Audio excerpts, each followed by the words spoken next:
Welcome, all of my corporate professionals. So, in today's topic, I'm going to be talking about the difference between confidence and arrogance at an interview.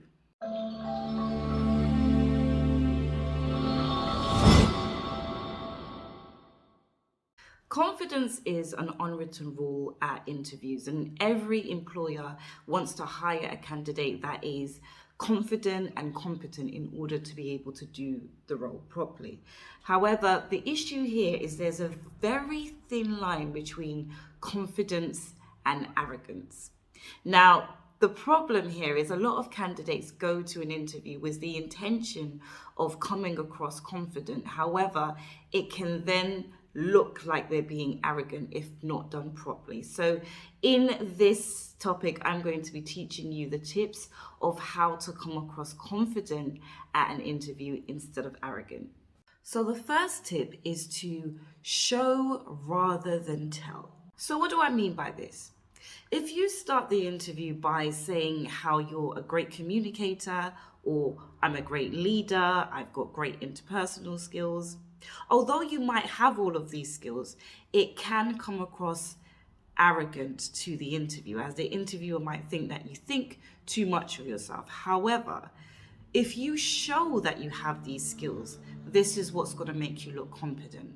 So you show you have these skills by referring to your previous successes or your previous job where you demonstrated these skills. For example, rather than saying, I'm a good communicator, you could say, at my previous job, I had constant interaction with a lot of clients while selling various products, and this enabled me to develop great communicational skills. Do you see how that means exactly the same thing, but phrased in a different way? It shows more of your competence level and it doesn't show any arrogance.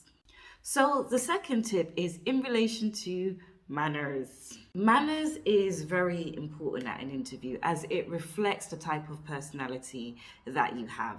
Now, what can commonly happen is sometimes you might have something that you want to say and you're worried that you might forget to say it, and let's say the interviewer is talking at the time and you quickly interrupt them to say what you wanted to say.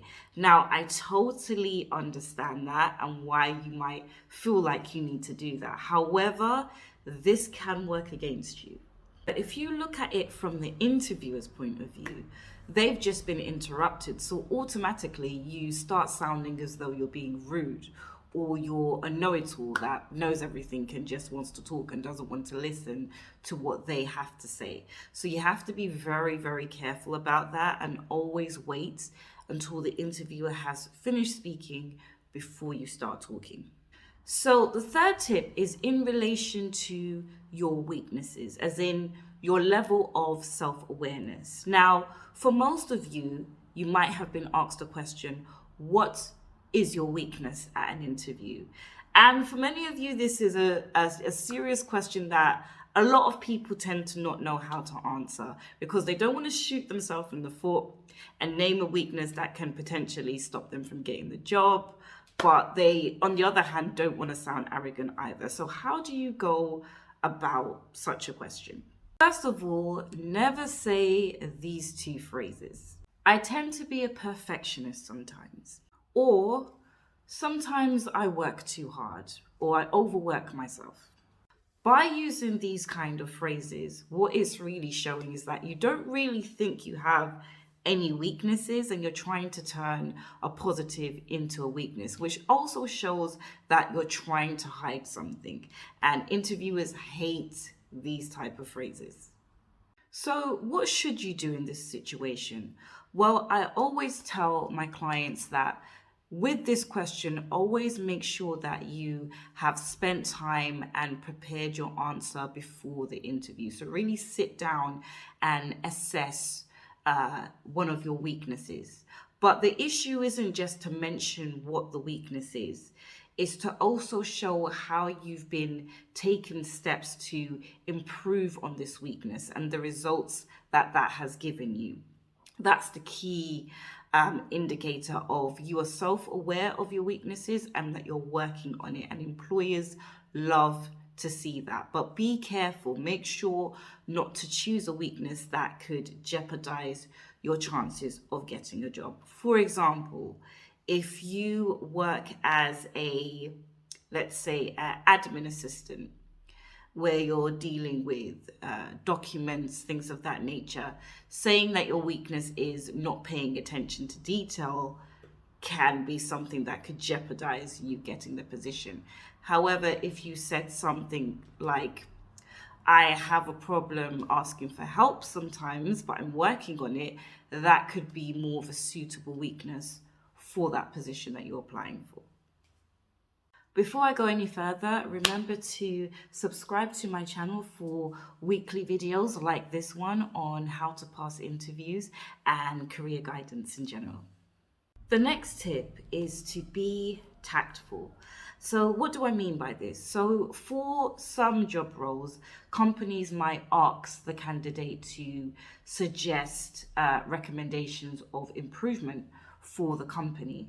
Now, you have to be very tactful in how you go about this. You can highlight the weakness, but never ever criticize the company for their weaknesses, because this will set you on a road of no return.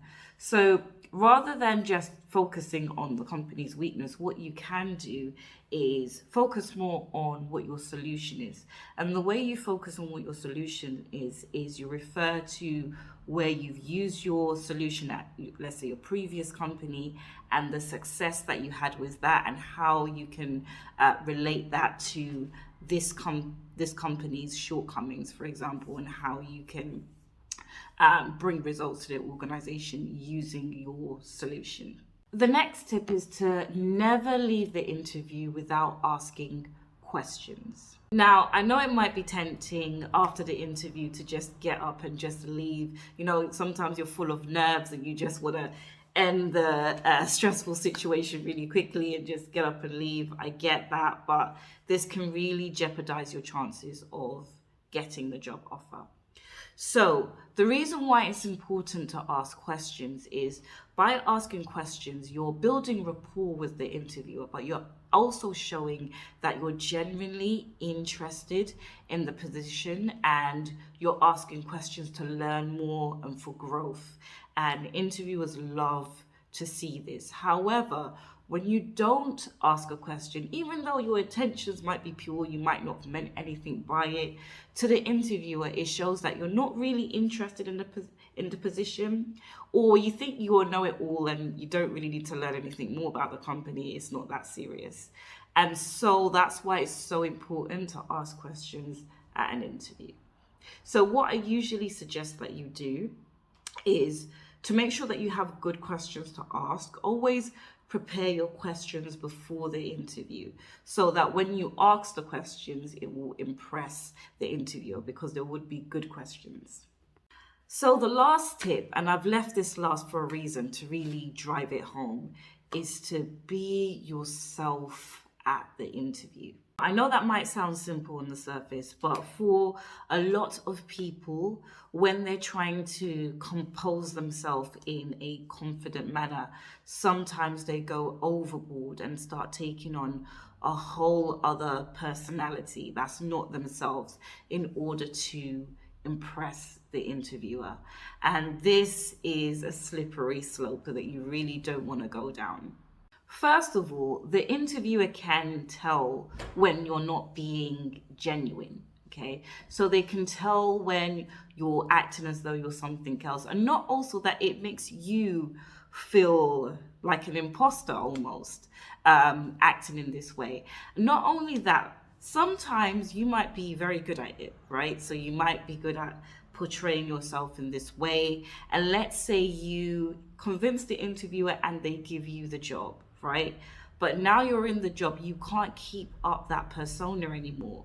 And then they're all going to see right through you and realize that the way you were at the interview is not the way you are naturally. And that's going to cause conflict within yourself. And you don't want to set yourself up for that kind of pressure. So I always say that no one can be you better than you. The trick is to be the best version of yourself at the interview. And following the tips that I've shown in the topic today, you can be yourself and be the most authentic self and still be able to land the job being yourself. Okay, so that brings me to the end of today's topic on interview confidence versus interview arrogance. I hope you found that helpful. Leave any comments below and share.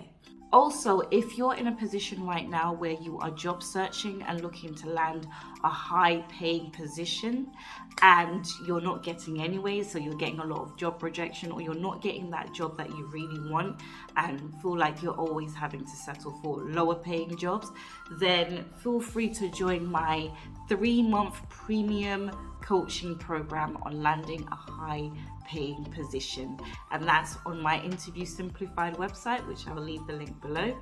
Also, if you want other videos like this where I'm sharing interview tips and career guidance, then feel free to subscribe to my YouTube channel. And if you want daily tips on everything interviews and career guidance, then follow my Facebook page. See you in the next video.